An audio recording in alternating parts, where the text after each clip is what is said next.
Xtalks connects professionals in the life science, medical device, and food industries with useful content like webinars, job openings, articles, and virtual meetings to help you succeed in your career. This food industry-focused podcast brings together some of our editorial staff to share insights into the latest B2B industry news to help keep you up to date. This week on the show, we are discussing a new palm oil alternative and Monster Energy's long-awaited alcoholic beverage. Enjoy the show. Hello everyone and welcome to the Xtalks Food Podcast. I'm Sydney Perlmutter, Senior Food Industry Journalist and Webinar Moderator at Xtalks.com, and this week I'm joined by Aish Rashid and Vera Kovacevic. Thanks for coming today. So I'm going to start us off with a really interesting story about a new palm oil alternative. So this palm oil alternative comes from Clean Food Group, which is a food tech company based in the UK, and it plans to commercialize a yeast-based palm oil alternative that could potentially reduce global deforestation. So Clean Food Group has acquired the intellectual property and the process developed by researchers at the University of Bath as part of a $2.2 million investment.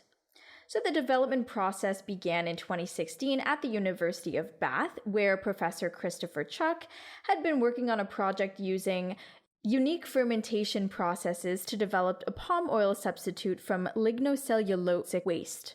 Examples of this waste include rice waste, corn waste, spent grains, and other miscellaneous waste. So alongside Chuck, researchers worked with this type of yeast that I don't think I can pronounce, which is used in South Africa's wine industry to cultivate an oily yeast that matched palm oil's key properties almost identically. So this particular strain has also been found in Vietnam, South Africa, Italy, France, and on the University of Bath's campus. So researchers used fermentation technology to grow the yeast in tanks, like those used in brewing, while using this waste as feedstock and renewable energy as an energy source to make the final product clean and sustainable. So once it hits the market, the palm oil alternative can be used in all products that currently require palm oil. And Clean Food Group is optimistic that it can reach price parity with conventional palm oil as well. So like I mentioned earlier this year, the intellectual property gained during the project was acquired by Clean Food Group, where Chuck is a technical advisor. The company is hoping to commercialize the palm oil alternative by 2023 in order to reduce dependency on palm oil, whose high melting point and saturation levels make it a desirable ingredient in food applications and other industries. So now we'll get into what the problem with palm oil is. So deforestation from palm oil is a significant factor in the decline of the world's fauna, with certain species on the verge of extinction. But due to expanding use in the food industry, worldwide demand for palm oil is increasing faster than supply can keep up. So the global palm oil market will reach $98.8 billion, growing at a compound annual growth rate of 5.2% between this year and 2030. Demand is particularly high in Asia, where more than 60% of the world's palm oil is currently consumed. So while Clean Food Group is hoping its palm oil alternative can make a dent in the deforestation, pollution, and emissions that come with traditional palm oil production, others actually believe that solution lies in sustainably produced palm oil. So in 2004, the Roundtable on Sustainable Palm Oil was established to promote the growth and use of certified sustainable palm oil. But certified oil still only represents 19% of global production, so it's not nearly enough. Since certification alone can't address all of the negative impacts of palm oil, a multifaceted approach is needed. So producers have to adopt sustainable practices, governments in producer and consumer countries must create and enforce laws that help end deforestation, and banks and investors should require their clients to implement policies for the sustainable production of not just production, but sourcing and financing of palm oil. But for now, Clean Food Group is working on preparing its novel foods dossier, which, if it's passed, could grant the company regulatory approval. So I thought this was a really interesting story because I hadn't really heard of or seen palm oil alternatives before. The only thing I had heard about palm oil is how problematic the industry is. So what are your thoughts on this palm oil alternative? And do you think that, this is the solution rather lies in sustainably produced palm oil, an alternative, a combination of both? What are your thoughts? Yeah. So, that's a loaded question, Sydney, and a great one. Just to begin, I guess palm oil, I don't know why maybe this is a dumb question, maybe you did talk about it, but like why it is so ubiquitous in so many foods. Like why is it so widely used? And the fact that you can't find it like commercially, like consumers can't just go out and buy palm oil, and it's very industry specific.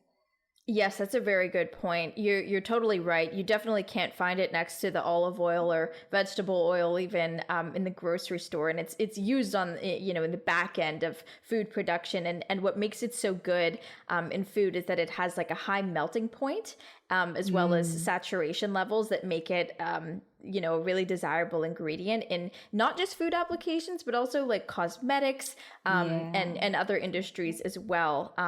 So it really, and I think the reason that we don't typically find it on the shelves is that there just isn't enough of it to go around. And that, as I mentioned, like the demand for palm oil is increasing faster than the supply can keep up, since it is one, a natural resource, and we can't just snap our fingers and make it available,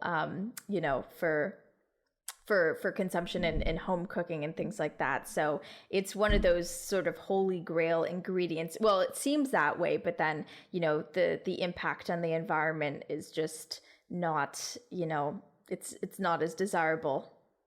Yeah, I agree. But then there's some big food companies like Nestle who say, okay, we use palm oil, but we use responsibly sourced palm oil.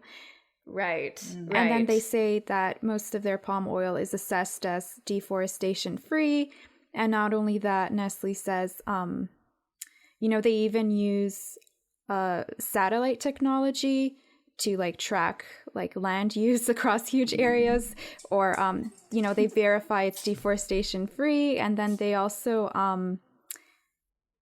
have initiatives like in Malaysia, Nestle announced they plan to plant like over 3 million trees. And so not only are they trying to make sure that it's deforestation free, but they also are trying to like restore the forest. So do you think it's still worth using palm oil if companies are following this kind of approach to like really try not only to cover up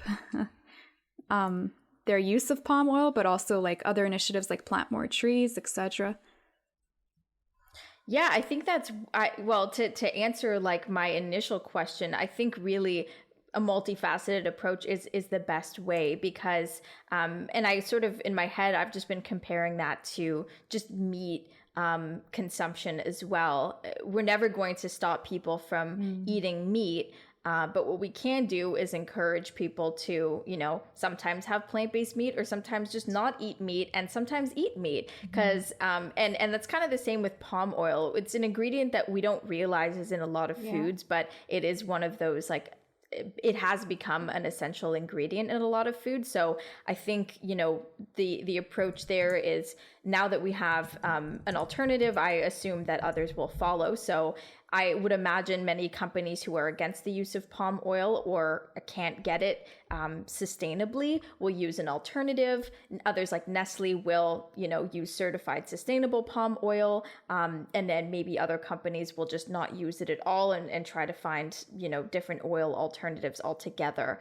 But I feel like Nestle, they have the resources and the finances to be able to acquire sustainably produced palm oil, whereas I think smaller companies, because I would imagine it's very expensive, not only just the ingredient itself, but to have it be certified, and then to also have those initiatives to plant trees and things like that. So I would imagine larger corporations like have those resources, but others may not. So yeah, it's obviously like we're not going to solve this issue, in a 20-minute podcast, but it's good that there's at least an alternative now, and potentially if it does do what palm oil does, then that could be huge. Yeah, like definitely great points. And like you said, Sydney, I think a multifaceted approach, and also, yeah, I think just having an alternative and a different option to the real thing will definitely help diversify, that the market of palm oil. And yeah, like I don't think we can completely eliminate the use of palm oil. We would, just have more sustainable approaches to that, and then while developing alternatives on the side, not replacements, but alternatives that can help blunt the impact of palm oil production in terms of deforestation and the impacts on the environment. Definitely. All right, moving on to some beverage news. So Monster Beverage, famous for its energy drinks, has confirmed its long-awaited entrance into the alcoholic beverage category. And this happened during its second quarter earnings call last week. Now the product will be called Beast Unleashed, and it will be launched later this year. So it will be the energy drink brand's first new alcoholic beverage since it acquired CANarchy Craft Brewery Collective for $333 million in early 2022. So Rodney Sachs, who's the co-chief executive officer and chairman of Monster Beverage, said that the Beast Unleashed will contain 6% alcohol by volume and will initially be available in 4 flavors, but we did not get those flavors yet. So Beast Unleashed will launch later this year through beer distributors in the US, utilizing a phased state launch approach with the goal of being national by the end of 2023. So the new alcoholic offering will initially be offered in 16-ounce single-serve cans and a variety pack of 12-ounce sleek cans. And while the CANarchy acquisition acted as a springboard to enter the alcoholic beverage category, Beast Unleashed will be the first time Monster has leveraged its namesake brand in the alcohol space, and Sachs suggested the possibility of further launches in the future. So alcohol remains a small but growing segment for Monster Beverage. Alcohol sales, which consist of the craft beers and hard seltzers purchased as part of the CANarchy acquisition, were $32.4 million for the second quarter, the company said in that same statement. And overall, Monster's net sales during the period were $1.7 billion. So nearly all of it is from its energy drink business. So this is definitely a big risk. And Monster has been exploring other avenues for growth aside from energy drinks in recent years, although this is an energy drink, but it's not the typical one. So it released the first 100% vegan energy drink called Java Monster Farmer's Oats in 2019, which is made with oat milk, coffee, and Monster's energy blend that contains taurine, ginseng, and guarana, which are several ingredients I have never heard of before. Yeah, I was like, what? Well, ginseng I know, but taurine and guarana. Yeah. Although I'm not an energy drink expert myself, as I've never had one. So, well, I just quickly turned to Google, and it says it's a plant native to the Amazon and a common ingredient of energy drinks, and can be unsafe in large amounts. Okay. Well, we will get to that in a second. So it also released Monster Energy Zero Sugar, or that's being added to its roster as part of a bid to retain older consumers that wish to reduce their sugar consumption. And Monster is the latest non-alcoholic beverage company to enter the alcohol beverage category with Beast Unleashed, although others have done so through partnership deals. And a few episodes ago, we talked about Coca-Cola teaming up with the Brown-Forman Corporation to create the ready-to-drink Jack Daniels and Coke in a can. And as well, Pepsi partnered with Boston Beer to launch Hard Mountain Dew. So even as consumers look for more alcohol options in the convenient, ready-to-drink cans, the category has become increasingly crowded with these offerings and countless others yet to come. The global ready-to-drink alcohol market size was valued at $32.94 billion in 2021 and is expected to reach $85.5 billion in 2030 at a compound annual growth rate of 11.2%. So demand for flavored alcoholic beverages and the adoption of low alcohol content beverages are predicted to fuel the ready-to-drink alcohol industry. The market is further driven by consumption of ready-to-drink alcoholic beverages like hard kombucha, hard seltzer cocktails, flavored alcoholic beverages, and wine spritzers. Well, Monster is a giant in the world of energy drinks, winning against beverage juggernauts like Coca-Cola, PepsiCo, and AB InBev, who are employing a similar strategy to move into the alcoholic beverage category, is not guaranteed. So if the new Beast Unleashed proves to be successful, it will likely take time. And there were a few things that I didn't mention in this article, like you had just mentioned, Aisha, that, you know, consuming large amounts of these ingredients that are often used in energy drinks are not good for you. And I just wanted to clear one thing up, is that I don't believe that the new Monster energy drinks will be containing energy drink ingredients, or sorry, the new alcoholic drinks won't be containing energy drink ingredients. They're just going to be, you know, alcoholic beverages, because we've had companies in the past, or that still exists, like Four Loko, which combines energy drink with alcohol, and I think that is just a recipe for disaster. And it's come under fire many times for being unsafe, and they've had to, I think, change their ingredients or just the amount of certain ingredients that it contains. But yeah, what are your thoughts on, you know, yet another company getting into this ready-to-drink alcoholic beverage space? Do you think that, given the current branding of Monster, that it might be confusing for consumers who typically know Monster as an energy drink brand? Yeah, for sure. I would be confused. I would be confused to see that in like a store that serves alcohol. I would also think, does this alcoholic drink also have the same type of energy drink ingredients? And I would probably look at the ingredient list. You guys were talking about guarana, and Aisha did mention that it's from a plant that grows near the equator. So actually, guarana is it's the name of a very popular drink in Brazil. Some people, and I know that because I have a friend from Brazil. And so while it's not common to us, it's very popular in other parts of the world, that ingredient. Mm-hmm. And yes, it is used for like energy drinks and such. Oh. And I think also therapeutic purposes as well. And not surprising, since it's from the Amazon in that part of the world where a lot of medicinal plants and things can be found. So yeah, like, to answer your question, I agree with Vera. Yeah, Sydney, that it could definitely get confusing if, you know, to see these kinds of, you know, big beverage companies that are known for other beverages, in this case, Monster and energy drinks.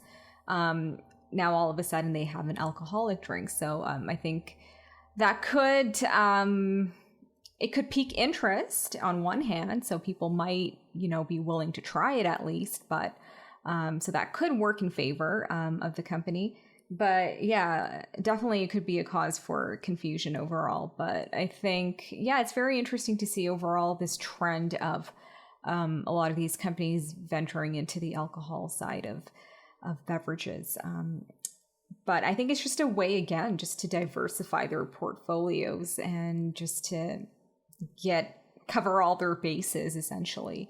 So yeah and I don't really know whether people drink Monster because of, you know, the flavors necessarily. I feel like it's, you know, it serves a purpose to give people energy, and I wonder how much crossover there's going to be with the flavors of the energy drinks and the flavors of the new alcoholic beverages. We know it's going to be available in 4 flavors, but we didn't get any of those flavors. And I also wonder, since I didn't see any pictures, because I don't think they released them yet, but how different the cans will look from the energy drinks, and whether they've done enough to differentiate the branding, you know, to make it clear that it's an alcoholic beverage. And I think just by virtue of being in a store that sells alcohol, people should know, but it's certainly confusing.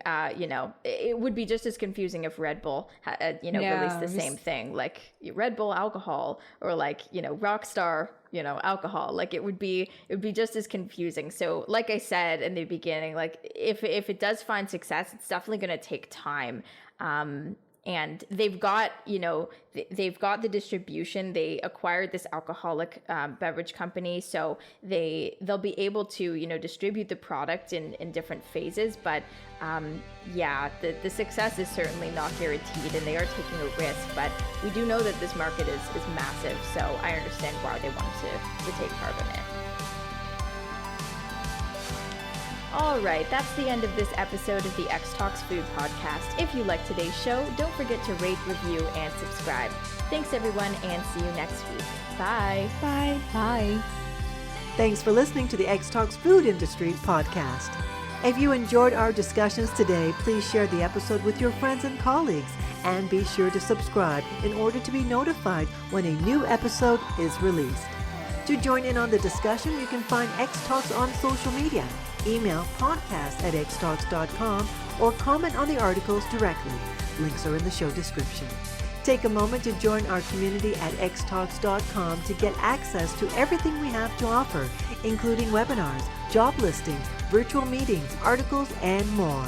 The views and opinions expressed in the podcast are those of the speakers sharing them. They should not be taken as professional advice and do not necessarily reflect the policy or position Honeycomb Worldwide. For further information, email us at podcast@xtalks.com. Thanks for joining us, and we'll see you next week.